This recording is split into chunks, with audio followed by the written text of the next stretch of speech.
Hello friends. So today we are talking about the structure of Earth. और जैसा कि हम सब जानते हैं कि स्ट्रक्चर ऑफ अर्थ को जानने के लिए हमें क्या चाहिए, जो वेरिएशन इन डेंसिटी आ रहा है, टेम्परेचर आ रहा है, टेम्परेचर में वेरिएशन आ रहा है। जैसे जैसे हम अर्थ की डेप्थ में जाते रह रहे हैं तो उस इन दोनों में वेरिएशंस आते रहता है और जो स्ट्रक्चर्स होते हैं वो भी चेंज होते रहते हैं। तो अर्थ का शेप कैसा है? एक स्फेरॉइड की तरह है जिसकी रेडियस 6378.388 किलोमीटर्स है और उसकी पोलर रेडियस ये इक्वेटोरियल रेडियस है, जो कि इक्वेटोरियल रेडियस 6378.388 किलोमीटर्स और पोलर रेडियस 6356.912 किलोमीटर्स है। अगर हम इंटीरियर स्ट्रक्चर के इंटीरियर अर्थ के इंटीरियर की बात कर रहे हैं तो वो इंटीरियर हमने कैसे जाना, जो कुछ सेस्मोलॉजिकल स्टडीज होती हैं और वॉल्केनिक एक्टिविटीज होती हैं, तो इनके एक्सपेरिमेंट्स की वजह से क्या करते हैं कि हम अर्थ के स्ट्रक्चर को डिफाइन करते हैं। हम अर्थ के अंदर तो डीप जा नहीं सकते, मैक्सिमम हम अभी तक 11 किलोमीटर डीप ही जा पाए, लेकिन फिर भी हम जो अर्थ का इंटीरियर है उसको पूरी तरीके से जानते हैं। लेकिन बिल्कुल प्रिसाइज अभी भी हम प्रिसाइज नहीं है कि अर्थ का इंटीरियर कैसा है। तो जो जहां तक हम अभी जानते हैं कि अर्थ का इंटीरियर हमने 3 पार्ट्स में डिवाइड करा हुआ है, जो कि क्या है? द क्रस्ट, मेंटल और कोर। ठीक है। तो अब अगर हम बात करें कि ये अर्थ के इंटरनल स्ट्रक्चर्स बने कैसे, जो ये हमारे क्रस्ट, मेंटल और कोर है, ये बने कैसे? जैसा कि हम सब जानते हैं कि अर्थ पहले क्या थी? एक बर्निंग बॉल ऑफ फायर कहते हैं। ठीक है। तो बर्निंग बॉल ऑफ फायर थी। तो अगर कोई भी गर्म चीज अगर ठंडी हो रही है तो उसके सबसे पहले क्या होगी? आउटर लेयर ठंडी होगी, फिर इनर और फिर इनर मोस्ट।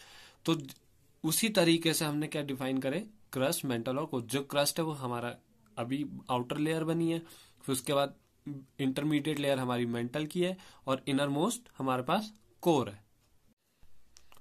तो अगर इसके बाद हम अगर बात करें जो हमारे सेस्मोलॉजिकल स्टडीज हैं, इनकी वजह से हमारे पास 3 टाइप की वेव्स होती हैं, जो कि क्या है? प्राइमरी वेव्स, सेकेंडरी वेव्स, रेले वेव्स। प्राइमरी वेव्स को हम पी वेव्स कहते हैं, सेकेंडरी वेव्स या हम कहें शेयर वेव्स, इनको हम एस वेव्स भी कह सकते हैं, रेले वेव्स या आर वेव्स या फिर हम इन्हें एल वेव्स ही कह सकते हैं। जो कि ये वेव्स हैं ये एक दूसरे से डिफरेंट है, यानी ये तीनों जो वेव्स हैं जो हमने सेस्मोलॉजिकल स्टडीज से डिफाइन करी हैं, ये तीनों वेव्स आपस में डिफरेंट है, क्योंकि इनकी वेवलेंथ अलग है, इनकी वेलोसिटी अलग है और इनका पाथ ऑफ ट्रेवल या क्या हम कहें मीडियम ऑफ ट्रेवल, वो भी तीनों का अलग अलग है। इन्हीं की वजह से हमने तीनों जो क्रस्ट, मेंटल और कोर है वो हमने डिफाइन करे हैं इन्हीं 3 वेव्स की मदद से।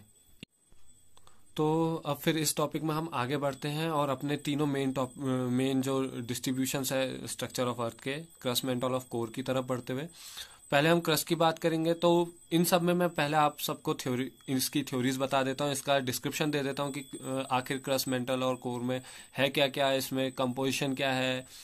तो और उसके बाद फिर मैं आपको एक कोनिक सेक्शन की अर्थ का एक कोनिक सेक्शन बनाऊंगा, उसके थ्रू मैं आपको डायग्राम से समझा दूंगा कि ये डिविजन्स कैसे कैसे हैं। तो अब हम सबसे पहले आते हैं हमारी टॉप मोस्ट लेयर, या जिसे हम कहते हैं क्रस्ट। क्रस्ट हमारी टॉप मोस्ट लेयर हो जाती है, जिसकी थिकनेस हमारी 5 to 10 किलोमीटर्स है। ठीक है। और कॉन्टिनेंटल एरिया में ये लगभग 35 किलोमीटर थिक है।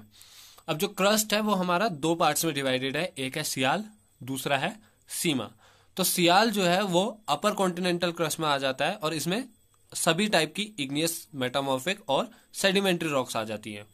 जो सियाल है हमारा अपर कॉन्टिनेंटल क्रस्ट जो है वो रिच है किसमें? सिलिका और एल्यूमिनियम में। ये आप इसके नाम से भी देख सकते हैं, जैसे सियाल हमने लिखा है तो सियाल में Si सिलिकन, Al एल्यूमिनियम। तो जो हमारा सियाल का कॉम्पोजिशन हो गया वो सिलिका और एल्यूमिनियम से हो गया।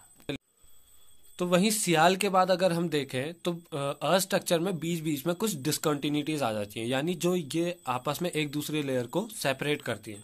तो सियाल और सीमा को सेपरेट करने वाली लेयर को हम कहते हैं कॉनराड डिसकंटिन्यूटी। ये जो है ये सियाल लेयर को नीचे जो है इसके अंडरलाइंग जो सीमा लेयर है उससे सेपरेट करती है। ये एक सेकेंड ऑर्डर डिसकंटिन्यूटी है और जो कि लगभग कहाँ पे? अबाउट अप्रोक्सीमेटली 11 किलोमीटर डीप है। जो कॉनराड डिसकंटिन्यूटी है वो किसको सेपरेट कर रही है? सियाल और सीमा को।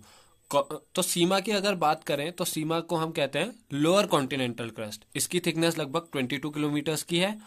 और जो सीमा है ये हमारा दो पार्ट्स में डिवाइडेड है, आउटर सीमा और इनर सीमा। बेसिकली इसका कॉम्पोजिशन बेसोल्टिक है, और लेयर जो भी है ये हमारी लोअर कॉन्टिनेंटल क्रस्ट की, जैसा कि इसके भी नाम से दिख रहा है सीमा जैसे हम कह रहे हैं, तो उसमें SI आ जाता है आपका सिलिका, और MA से आ जाता है मैग्नीशियम। ठीक है, तो आपकी जो ये underlying continental lower continental crust जो है वो आपका सिलिका और मैग्नीशियम में रिच है। तो जैसा कि हमने बोला, जो सीमा है वो दो पार्ट्स में डिवाइडेड है, आउटर सीमा और इनर सीमा। तो आउटर सीमा की डेप्थ है 19 किलोमीटर। 19 किलोमीटर तक आपका आउटर सीमा एक्सटेंड करता है, और उसका कॉम्पोजिशन क्या है, इंटरमीडिएट कॉम्पोजिशन है, यानी सिलिका और मैग्नीशियम का इंटरमीडिएट कॉम्पोजिशन है। फिर अगर इनर सीमा की बात करें तो ये लगभग 11 किलोमीटर डीप से लेके 33 किलोमीटर तक एक्सटेंड करता है, और इसका इसका कॉम्पोजिशन बेसिकली अल्ट्रा बेसिक है। Ultra basic to ultra basic होगा ये कॉम्पोजिशन में। तो हमने अभी तक बात करी अपने अर्थ के टॉप मोस्ट लेयर की, जो कि था क्रस्ट। क्रस्ट क्या है, दो पार्ट में डिवाइडेड है, सियाल और सीमा। सियाल हमारा अपर कॉन्टिनेंटल क्रस्ट हो जाता है, जिसके कॉम्पोजिशन सिलिका और एल्यूमिनियम है। सियाल और सीमा को आपस में सेपरेट करता है कॉनराड डिसकंटिन्यूटी। और कॉनराड डिसकंटिन्यूटी कहाँ पे लोकेटेड है, अप्रोक्सीमेटली 11 किलोमीटर डीप पे। उसके बाद हमारे पास सीमा है। सीमा जो है हमारा लोअर कॉन्टिनेंटल क्रस्ट आ जाता है, जिसकी थिकनेस लगभग 22 किलोमीटर्स की है। और ये सीमा जो है हमारा दो पार्ट्स में डिवाइडेड है, आउटर सीमा और इनर सीमा। आउटर सीमा आपका 19 किलोमीटर्स तक एक्सटेंड करता है, जिसका कॉम्पोजिशन इंटरमीडिएट कॉम्पोजिशन है। इनर सीमा 19 किलोमीटर से 33 किलोमीटर तक एक्सटेंड करता है, जो कि ultra basic to ultra basic composition में। ठीक है, तो जैसा कि मैंने समझाया था, जब हम अर्थ के इंटरनल स्ट्रक्चर की बात करते हैं तो बीच बीच में जो आपस में लेयर्स को सेपरेट करते हैं, वो बीच बीच में कुछ डिसकंटिन्यूटीज आ जाती हैं। तो ऐसी जो क्रस्ट और मेंटल को सेपरेट करती है, एक ऐसी डिसकंटिन्यूटी है जिसको हम मोरोविसिक डिसकंटिन्यूटी बोलते हैं। ये जो है जो ऊपर क्रस्ट लाई कर रहा है, हमारे मेंटल से ऊपर जो क्रस्ट लाई कर रहा है, और बिलो क्रस्ट के नीचे क्या आ गया, मेंटल, इन दोनों को आपस में सेपरेट करती है। यानी क्रस्ट और मेंटल को सेपरेट करने वाली जो डिसकंटिन्यूटी है, ये फर्स्ट ऑर्डर डिसकंटिन्यूटी जो है, उसको हम मोरोविसिक डिसकंटिन्यूटी कहते हैं। तो अब हम आते हैं अर्थ की अगली लेयर पे, जो कि है मेंटल। मेंटल जो है वो अर्थ की मोस्ट ऑफ द एनर्जी जो है अर्थ की वो कवर करता है, जिसमें ocean flow spreading, continental drift और मेजर अर्थक्वेक सब इंक्लूडेड है। और मेंटल जो है वो अर्थ के 83% बाय वॉल्यूम कवर करता है और 68% बाय मास कवर करता है। इसकी थिकनेस लगभग 2865 किलोमीटर्स की है।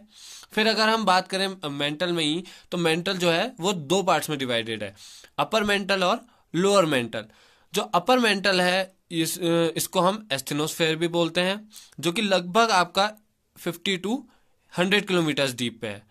और अगर अपर मेंटल की बात करें तो इसमें क्या होता है कि एस वेव्स की वेलोसिटी डिक्रीज होने लगती है, जिससे हमें पता चलता है कि जो ये अपर मेंटल का पोर्शन है ये पार्टली मेल्टेड पोर्शन है। और जो इसमें मेल्ट है, जो हमारा अपर मेंटल का मेल्ट बनता है, वो लगभग पायरोलाइट के मिक्स के इक्विवेलेंट है।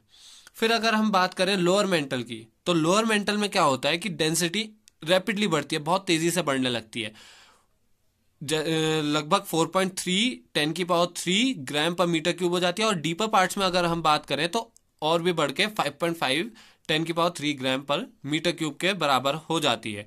और जो इसका मिक्स होता है, जो मिक्सचर है लोअर मेंटल का, वो पेरिडोटाइट या फिर हैवियर मिनरल से बना हुआ है। जैसा कि हमने बताया कि जो मेंटल है वो अभी दो पार्ट्स में डिवाइडेड है, अपर मेंटल और लोअर मेंटल। तो इन दोनों के बीच में जो बाउंड्री है वो लगभग क्या है आपकी 700 किलोमीटर डीप में लाई कर रही है। और इन दोनों को डिवाइड करने वाली एक सेकंड ऑर्डर डिसकंटिन्यूटी है, जिसको हम रेपिटेटिव डिसकंटिन्यूटी बोलते हैं। ठीक है, अपर मेंटल और लोअर मेंटल को अलग करने वाली डिसकंटिन्यूटी है सेकंड ऑर्डर डिसकंटिन्यूटी, जिसको हम रेपिटेटिव डिसकंटिन्यूटी बोल रहे हैं। तो अब जैसे हम बात करते हैं रेपिटेटिव डिसकंटिन्यूटी की, तो रेपिटेटिव डिसकंटिन्यूटी जो है वो कि लगभग लोकेटेड है आपका 950 किलोमीटर्स पे।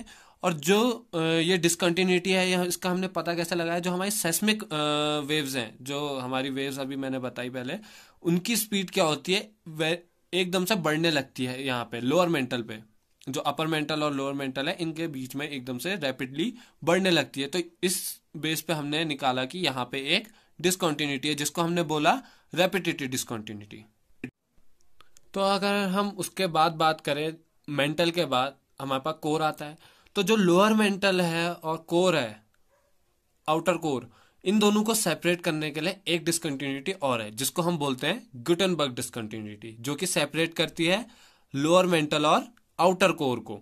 ठीक है, जिसको हमने क्या बोला, गुटेनबर्ग डिसकंटिन्यूटी। यहां पे क्या होता है, ये बाउंड्री हमने कैसे मार्क की, यहां पे जो हमारी पी वेव्स है इसकी वेलोसिटी एकदम से कम होती है और एस वेव्स बिल्कुल ही गायब हो जाती है, डिसअपियर हो जाती हैं। ठीक है, और जो कोर है हमारा ये 3 पार्ट्स में डिवाइडेड है, आउटर कोर, मिडल कोर और इनर कोर। जो आउटर कोर है ये आपका एक्सटेंड करेगा 2900 से 4982 किलोमीटर तक, और ये होगा होमोजीनियस फ्लूइड, इसकी स्टेट होगी होमोजीनियस फ्लूइड। और ये क्या करेगा, it does not transmit S wave, इसमें एस वेव्स ट्रांसमिट नहीं करेंगी। फिर अगर हम बात करें मिडल कोर की, तो ये है, it is a transition layer. ये एक ट्रांजिशन लेयर है जो एक्सटेंड करती है 4982 से लेके 5121 किलोमीटर तक। और इसका जो मटेरियल है ये सेमी फ्लूइड स्टेट में होता है, fluid to semi fluid state में। ये मिडल कोर है। फिर अगर हम इनर कोर की बात करें तो इसमें हम अभी तक हमने माना है कि ये आयरन और निकल से इसका कंपोजिशन आयरन और निकल का बना हुआ है, और ये प्रोबेबली सॉलिड स्टेट में, जिसकी डेंसिटी 18 ग्राम पर सेंटीमीटर क्यूब है और थिकनेस लगभग 1250 किलोमीटर्स की है। तो हमने क्या देखा कि जो कोर है, कोर और आउटर कोर और मेंटल को सेपरेट करने वाली डिसकंटिन्यूटी को हमने बोला गुटेनबर्ग डिसकंटिन्यूटी। और यहाँ पे क्या हो रहा है, गुटेनबर्ग डिसकंटिन्यूटी हमने कैसे पता लगाई कि यहाँ पे क्या हो रहा है, पी वेव्स की वेलोसिटी एकदम से कम हो रही है और एस वेव्स जो हो रहे हैं वो एकदम डिसअपियर हो जा रही हैं। फिर जो कोर है वो हमारा 3 पार्ट्स में डिवाइडेड है, आउटर, मिडल और inner core. Outer core extend कर रहा है 2900 से 4982 किलोमीटर तक, और स्टेट कैसा है इसका, किस स्टेट में है, ये होमोजेनियस फ्लूइड के स्टेट में है। और यहाँ पे क्या हो रहा है, आउटर कोर में एस वेव्स आपके ट्रांसमिट नहीं हो रही हैं। मिडल कोर को हम एक ट्रांजिशन लेयर के रूप में देखते हैं, एक ट्रांजिशन लेयर के फॉर्म में देखते हैं, और ये एक्सटेंड करता है 4982 से लेके 5121 किलोमीटर तक। और मटेरियल, इसका मटेरियल, मिडल कोर का मटेरियल फ्लूइड से सेमी फ्लूइड के स्टेट में है। फिर अगर देखें तो हम आते हैं इनर कोर पे। इनर कोर का कंपोजिशन आयरन और निकल का बना हुआ है, और प्रोबेबली इसकी डेंसिटी सबसे ज्यादा है, जो कि लगभग 18 ग्राम पर सेंटीमीटर क्यूब है, और थिकनेस लगभग 1250 किलोमीटर है। तो फ्रेंड्स, आपने देखा कि मैंने अभी तीनों की थ्योरी बता दी है। मैं अभी आपको इसका डायग्राम के फॉर्म में भी कोनिक सेक्शन बनाता हूं। कोनिक सेक्शन से आपको और इजीली समझ में आ जाएगा कि मैंने थ्योरी में बेसिकली समझाया क्या। तो मैं यहाँ पे एक कोनिक सेक्शन बनाता हूं, और उसका कोनिक सेक्शन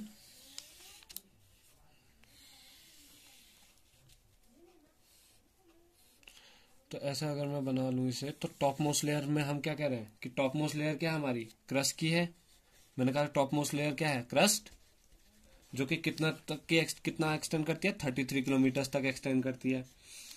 इसकी क्रस्ट के 2 पार्ट थे, सियाल और सीमा। टॉप लेयर को हमने सियाल कहा। सियाल को क्या सेपरेट करती है, एक डिसकंटिन्यूटी करती है सियाल को सीमा से सेपरेट, जिसको हमने क्या नाम दिया था, ये एक डिसकंटिन्यूटी है जिसको हमने नाम दिया कॉनराड डिसकंटिन्यूटी। कॉनराड डिसकंटिन्यूटी कहां पे लोकेटेड है, लगभग 11 किलोमीटर पे ये लोकेटेड है। उसके बाद आ जाते हैं हमारे पास सीमा। ये हमारे पास सीमा की लेयर आ गई।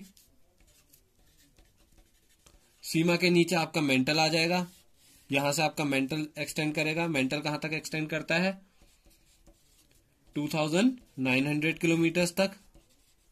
मेंटल में आपका देखिए सियाल और मेंटल, यानी अपर क्रस्ट और मेंटल को सेपरेट करने वाली एक डिसकंटिन्यूटी और थी हमारे पे, जिसको हमने क्या बोला था, मोहरोविसिक डिसकंटिन्यूटी।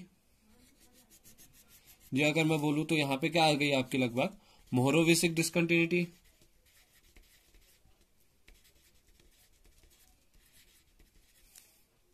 जो कि लगभग कहां पे लोकेटेड है, 33 किलोमीटर पे। अब उसके बाद ये आपका पोर्शन आ गया अपर मेंटल का। अपर मेंटल और लोअर मेंटल को सेपरेट करने वाली लेयर है एक डिसकंटिन्यूटी और है यहाँ पे, जिसको हमने क्या बोला था, रेपिटेटिव डिसकंटिन्यूटी। लगभग कहां पे लोकेटेड है, 950 किलोमीटर्स पे। ये आपका पूरा मेंटल का पोर्शन आ गया। अब मेंटल और कोर को सेपरेट करने वाली एक डिसकंटिन्यूटी है। मेंटल और कोर को सेपरेट करने वाली डिसकंटिन्यूटी को हमने क्या बोला, गुटेनबर्ग डिसकंटिन्यूटी।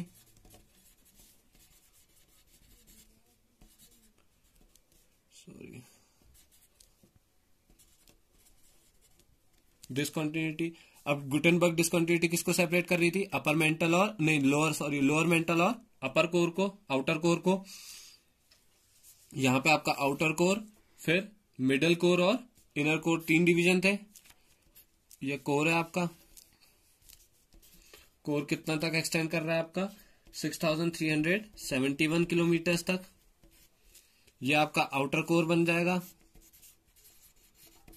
Outer core. ये इनर कोर, और ये मिडल कोर, और ये इनर कोर। ठीक है, तो देख लीजिए।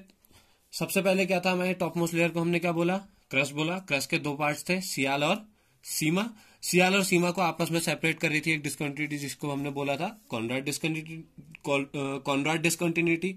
अब और क्रस्ट और मेंटल को सेपरेट करने वाली डिसकंटिन्यूटी क्या थी, मोहरोविसिक डिसकंटिन्यूटी। मेंटल के 2 डिविजन्स थे, अपर मेंटल और लोअर मेंटल। अपर मेंटल और लोअर मेंटल। अपर मेंटल और लोअर मेंटल को रेपिटेटिव डिसकंटिन्यूटी सेपरेट कर रही थी। फिर अगर हम देखें तो मेंटल और कोर को सेपरेट करने वाली डिसकंटिन्यूटी कौन सी थी, गुटेनबर्ग डिसकंटिन्यूटी। ये लोअर मेंटल और आउटर कोर को एक दूसरे से सेपरेट कर रही थी। फिर कोर के 3 डिविजन्स आ जा रहे थे, आउटर कोर, मिडल कोर और इनर कोर। तो ये पूरा क्या बन गया, एक अर्थ का एक पूरा कोनिक सेक्शन बन गया अर्थ के डिविजन्स का। So friends, structure of earth के बारे में मैंने आपको थ्योरेटिकली भी समझा दिया है और डायग्राम से भी कोनिक सेक्शन जो था उससे भी समझा दिया। बस एक चीज इसमें रह गई है, वो की है जो हमारे तीनों डिविजन्स है, क्रस्ट, मेंटल और कोर, वो किस स्टेट में है। तो उसके लिए मैंने क्या करा है, एक डायग्राम पहले से बना के रखा हुआ है जो कि कुछ ऐसा है।